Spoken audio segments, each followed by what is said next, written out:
Hi ನಮಸ್ತೆ ಎಲ್ರಿಗೂ. Welcome back to my simple recipes kitchen channel. ಇವತ್ತಿನ ಸಿಂಪಲ್ ಡಿಶ್ ರಾಗಿ ಮುದ್ದೆ ಹೇಗೆ ಮಾಡೋದು ನೋಡೋಣ ಬನ್ನಿ. ಅದಕ್ಕೂ ಮುಂಚೆ ರಾಗಿ ಮುದ್ದೆ ಎಲ್ಲ ತಿಂದರೆ ಏನೆಲ್ಲ ಬೆನಿಫಿಟ್ಸ್ ಇದೆ ಅಂದರೆ, ಇದರಲ್ಲಿ ತುಂಬ ಐರನ್ ಕಂಟೆಂಟ್ ಇರುತ್ತೆ, ಕ್ಯಾಲ್ಶಿಯಮ್ ಇರುತ್ತೆ, ಕಾರ್ಬೋಹೈಡ್ರೇಟ್ಸ್ ಇರುತ್ತೆ.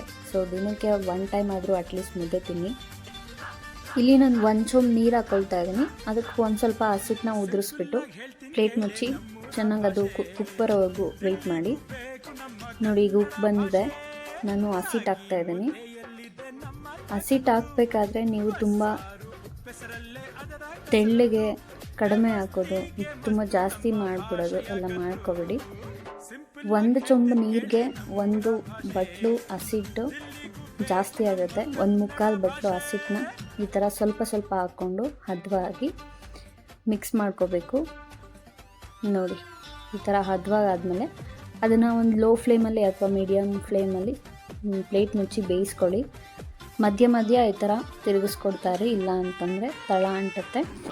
ಸೊ ಫಸ್ಟ್ ಟೈಮ್ ಯಾರೆಲ್ಲ ಮುದ್ದೆ ಟ್ರೈ ಮಾಡ್ತಿದ್ದೀರಾ ಅವ್ರಿಗೆ ಸ್ಮಾಲ್ ಟಿಪ್, ನೀವು ನೀರು ಹಾಕಿದ ತಕ್ಷಣ ಒಂದು ಸ್ವಲ್ಪ ಉಪ್ಪು ಮತ್ತು ತುಪ್ಪ ಹಾಕ್ಕೊಂಡು ಅದ್ರ ಜೊತೆಗೆ ಹಸಿಟ್ಟನ್ನ ಆ್ಯಡ್ ಮಾಡಿ ಮಿಕ್ಸ್ ಮಾಡ್ತಿದ್ರೆ ಗಂಟು ಕಟ್ಟೋ ಚಾನ್ಸಸ್ ಕಮ್ಮಿ ಇರುತ್ತೆ.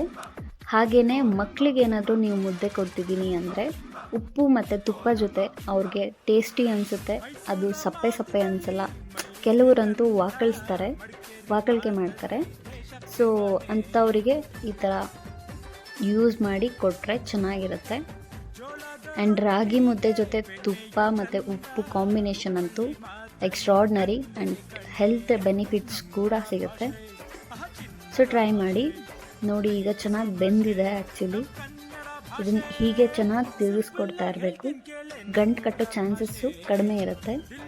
ಮುದ್ದೆನ ಯಾವತ್ತೂ ಲೋ ಫ್ಲೇಮಲ್ಲಿ ಅಥವಾ ಮೀಡಿಯಮ್ ಫ್ಲೇಮಲ್ಲೇ ಚೆನ್ನಾಗಿ ಬೇಯಿಸ್ಕೊಳ್ಳಿ. ನೋಡಿ, ಚೆನ್ನಾಗಿ ಬೆಂದಿದೆ ಈಗ. ಸೊ ನೋಡಿ, ಹೊಗೆ ಬರ್ತಿದೆ. ಆ್ಯಕ್ಚುಲಿ ಅಷ್ಟು ಬಿಸಿ ಇದೆ. ಸೊ ಈ ಥರ ಬಿಸಿ ಇದ್ದಾಗಲೇ ಮುದ್ದೆ ಕಟ್ಕೊಂಬಿಡಿ. ಈ ಪ್ರೋಸೆಸ್ಸಲ್ಲಿ ನೀವು ಮುದ್ದೆನ ತುಂಬ ಚೆನ್ನಾಗಿ ನಾದಿದ್ರೆ ಸಾಫ್ಟಾಗಿರುತ್ತೆ. ಅದರ್ವೈಸ್ ಅದು ಬಿಟ್ಕೊಂಬಿಟ್ಟಿರೋ ಥರ ಇರುತ್ತೆ. ನೋಡೋಕ್ಕೂ ಚೆನ್ನಾಗಿರಲ್ಲ, ತಿನ್ನೋಕ್ಕೂ ಸ್ವಲ್ಪ ಗಟ್ಟಿ ಅನಿಸುತ್ತೆ. ಸೊ ನಿಮಗೆ ಕೈ ಏನಾದರೂ ತುಂಬ ಬಿಸಿ ಆಗ್ತಿದೆ ಅಂದರೆ ಪಾತ್ರೆಯಿಂದ ಸ್ವಲ್ಪ ಹಿಟ್ಟನ್ನು ಈಚೆ ತೆಗೆದು ಮುದ್ದೆ ಮಾಡ್ಕೊತಾ ಇರಿ. ಇವಾಗ ಬಿಸಿನೂ ತುಂಬ ಸಿಂಪಲ್ಲಾಗಿ ಮುದ್ದೆ ಮಾಡೋದು ಹೇಗೆ ಅಂತ ತಿಳಿಸ್ಕೊಟ್ಟಿದ್ದೀನಿ. ನೀವು ಟ್ರೈ ಮಾಡಿ ಹೇಗಿತ್ತು ಅಂತ ನನ್ನ ಕಮೆಂಟ್ ಬಾಕ್ಸಲ್ಲಿ ಶೇರ್ ಮಾಡ್ಕೊಳ್ಳಿ. ಸೊ ಇದೇ ರೀತಿ ಸಿಂಪಲ್ ರೆಸಿಪಿಗಳಿಗೆ ನಮ್ಮ ಪೇಜನ್ನು ಫಾಲೋ ಮಾಡ್ತಾಯಿರಿ. ಆ್ಯಂಡ್ ವಿಡಿಯೋ ಇಷ್ಟ ಆಗಿದ್ರೆ ಲೈಕ್ ಮಾಡಿ, ಶೇರ್ ಮಾಡಿ, ಹಾಗೆ ಪ್ಲೀಸ್ ಸಬ್ಸ್ಕ್ರೈಬ್ ಮಾಡಿ. Thank you so much.